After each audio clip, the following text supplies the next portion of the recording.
Cette leçon a été préparée dans le cadre du cours hybride Mécanique des matériaux 1 du programme de génie civil de l'Université d'Ottawa. Leçon 8.1 Cisaillement dû à la flexion. Plan de cours. Type de contrainte de cisaillement. Contrainte de cisaillement. Les notions de base. Type de contrainte dans les poutres. La formule de cisaillement. Le calcul du facteur Q. Cas particulier. La procédure pour trouver les contraintes de cisaillement et les poutres assemblées. Type de contrainte de cisaillement. Il existe divers types de forces internes qui peuvent causer des contraintes de cisaillement. On a vu dans la semaine 6 que le torque ou la torsion dans les barres cause des contraintes de cisaillement dues à la torsion interne. Cette contrainte de cisaillement est fonction du torque interne et fonction des propriétés géométriques. On se souvient de la formule pour trouver les contraintes de cisaillement dues à la torsion, où on a le torque interne ou la torsion interne, on a le rayon de la section et on a le moment d'inertie polaire de la section. Alors, on avait pris la force interne de T et on avait utilisé les propriétés géométriques pour transformer ça en une contrainte de cisaillement. Le deuxième type de contrainte de cisaillement est dû à la flexion variable dans les poutres. La contrainte de cisaillement due à la flexion est fonction de l'effort tranchant interne V. Et elle est fonction des propriétés géométriques de la section, dont le moment d'inertie par rapport à l'axe Z, le premier moment d'air, qu'on va appeler le facteur Q, et l'épaisseur de la poutre au point où je veux calculer la contrainte. Et la formule qu'on va utiliser pour trouver cette contrainte est égale à V multiplié par le premier moment d'air divisé par le moment d'inertie multiplié par l'épaisseur où je veux calculer la contrainte. On voit encore qu'on a pris une force. Ici, l'effort tranchant, et on a utilisé plusieurs propriétés géométriques pour transformer cette force en une contrainte. Cette contrainte est une contrainte de cisaillement car les contraintes sont parallèles à la surface de la section. Les contraintes de cisaillement, les notions de base. Considérez le cas d'une poutre qui est composée de plusieurs planches de bois qui ne sont pas collées ensemble, comme ici. Et on applique une charge P. Si on applique une charge P, on aura un glissement relatif horizontal entre les planches. On voit que les fibres deviennent séparées. Maintenant, si on ajoute de la colle ou des clous entre les planches et on applique la même charge, la colle ou les clous vont empêcher le glissement relatif. On peut dire que la colle et les clous résistent aux efforts de cisaillement. Ceci est illustré encore dans cette figure. Dans une poutre homogène, il y a une tendance pour le même type de glissement relatif entre les fibres. On aura le développement de contraintes de cisaillement horizontales. Ces contraintes vont être maximum à l'axe neutre et vont être minimum aux fibres extrêmes de la poutre. Pour une poutre rectangulaire, ces contraintes de cisaillement seront maximales à l'axe neutre. Par exemple, pour la poutre de bois ci-dessous, les fissures sont causées par une rupture due à ces contraintes. Alors on aura des contraintes maximales à l'axe neutre et minimales ou zéro aux fibres extrêmes. On note que pour l'équilibre, les contraintes de cisaillement horizontales et verticales doivent être égales. Les contraintes horizontales créent un moment de rotation, comme il est montré dans cette figure. Pour l'équilibre, les contraintes de cisaillement verticales doivent être égales aux contraintes de cisaillement horizontales, comme il est montré ici. On doit avoir cette distribution pour avoir notre équilibre. Vous pouvez lire cette figure pour plus d'informations. Alors, les contraintes de cisaillement verticales doivent être égales aux contraintes de cisaillement horizontales, comme il est montré dans la figure de haut. Et de plus, je sais que si je prends un élément infiniment petit et j'examine l'état des contraintes, toutes ces contraintes qui sont montrées sur cet élément devront être égales. les types de contraintes dans les poutres. On a la possibilité de 3 types d'efforts internes dans les poutres.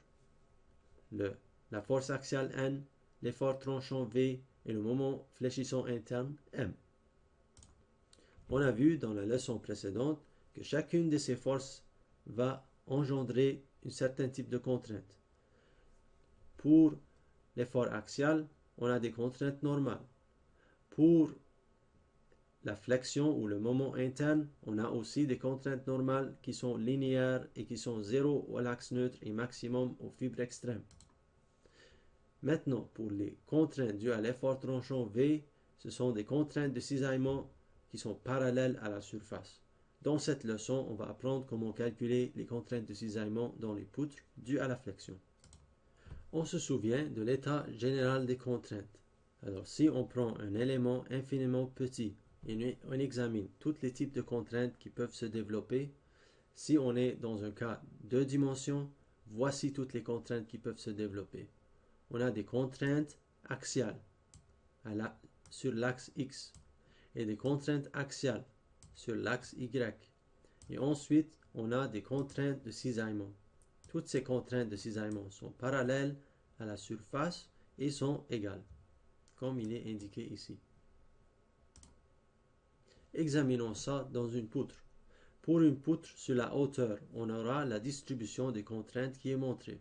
Si on a un M positif, alors si j'ai une poutre qui est avec appui simple et qui a une charge transversale comme ce qui est montré, on va avoir un M positif. À cette position où le moment est maximum, on va avoir cette distribution de contraintes sur la hauteur de la poutre. On se souvient, pour les contraintes de flexion, à l'axe neutre, les contraintes de flexion vont être égales à 0. Alors vous voyez, il n'y a pas de contrainte normale de flexion. Et on a vu, si le M est positif, on va avoir de la compression en haut de l'axe neutre et de la traction en bas de l'axe neutre. Et on avait mentionné les valeurs maximum de contraintes normales dues à la flexion seront aux fibres extrêmes, en compression à la fibre extrême de haut et en traction à la fibre extrême de bas. Maintenant, pour les contraintes de cisaillement, ils vont être égales à 0 aux fibres extrêmes. Alors vous voyez ici, il n'y a pas de contrainte de cisaillement. Et ils vont être maximum à l'axe neutre. Alors on a nos contraintes maximum de cisaillement à l'axe neutre. Et entre ces points, on va avoir une combinaison de contraintes, comme il est montré ici.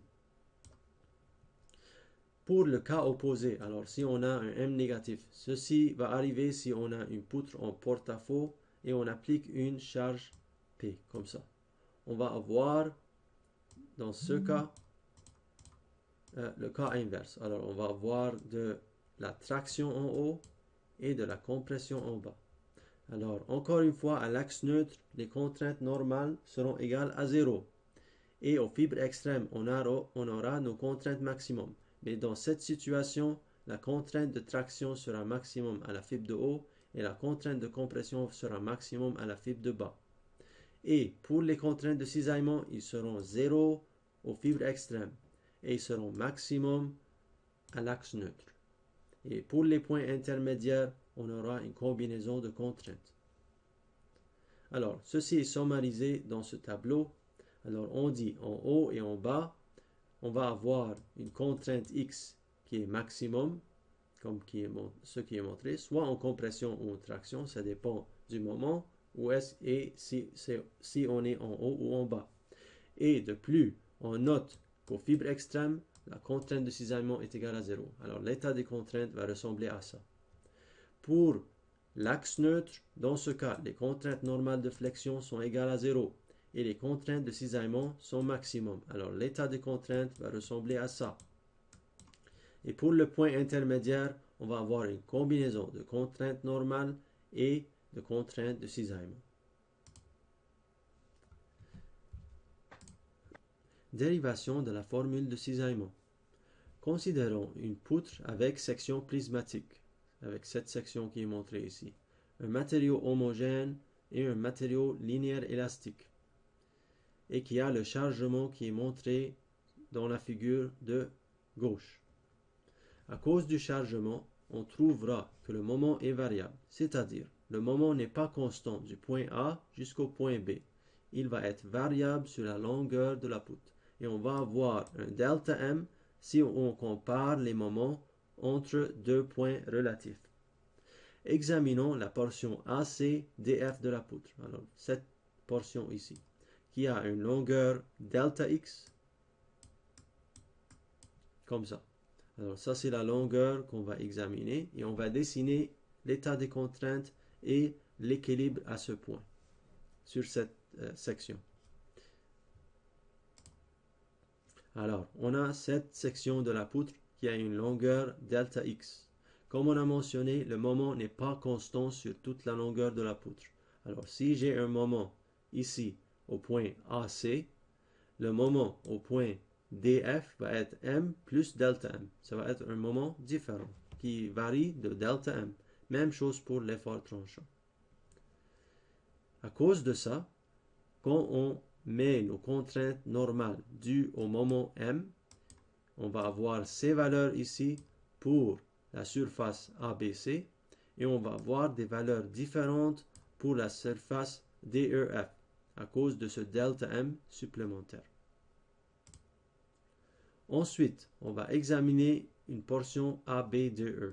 Alors, on va prendre cette portion ici et on va appliquer l'équilibre sur cette portion. Si on examine la résultante des contraintes de ce côté AB et la résultante des contraintes de ce côté DE, on trouve qu'on a besoin d'une nouvelle force qu'on peut appeler FH à ce point pour avoir l'équilibre. C'est-à-dire, si on prend la somme des forces en X, pour qu'on puisse avoir l'équilibre, on a besoin de cette force FH. On peut isoler pour cette force FH. Alors ici, on a MI YDA et ici, on a MI YDA moins delta MI YDA. Alors ce qui reste, c'est cette valeur ici et on a le FH qui reste. Alors si on isole, on va trouver cette relation ici. Quelle est l'importance de ce résultat? L'importance est que si le moment dans une poutre est variable, c'est-à-dire le delta M n'est pas égal à 0, dans ce cas, on a besoin d'une force FH qui doit exister sur la surface Y1 pour satisfaire à l'équilibre. Si le delta M égale 0, on ne va pas avoir cette force. Mais s'il y a un moment variable, c'est sûr on a besoin de cette force pour avoir l'équilibre. Maintenant, prenons cette force et essayons de la transformer en une contrainte. On se souvient que la contrainte, c'est juste la force divisée par l'air. Alors j'ai la force ici et je peux trouver l'air. Alors pour l'air, je sais que cette longueur ici est delta x. Alors j'ai le delta x ici et si je examine la section, alors j'examine la section qui coupe dans la page. Alors je vais examiner l'épaisseur de la poutre dans la page. Ça va être égal à T, comme il est montré ici. Alors on voit ici l'épaisseur de la poutre. Elle a une épaisseur T à ce point où on a fait la coupe.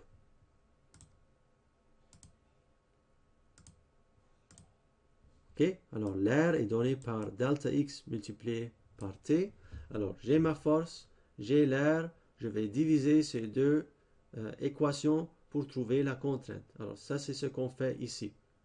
Si on examine le résultat, on note que delta M sur delta x est égal à l'effort tranchant interne. Et on examine cette portion ici de l'équation, on se souvient, ça c'est le premier moment d'air. On peut remplacer ça par Q. Ainsi, si on met tout ça ensemble, on a notre formule de cisaillement, où on a notre effort tranchant interne et on a nos diverses propriétés géométriques nécessaires pour transformer l'effort et la force en une contrainte de cisaillement.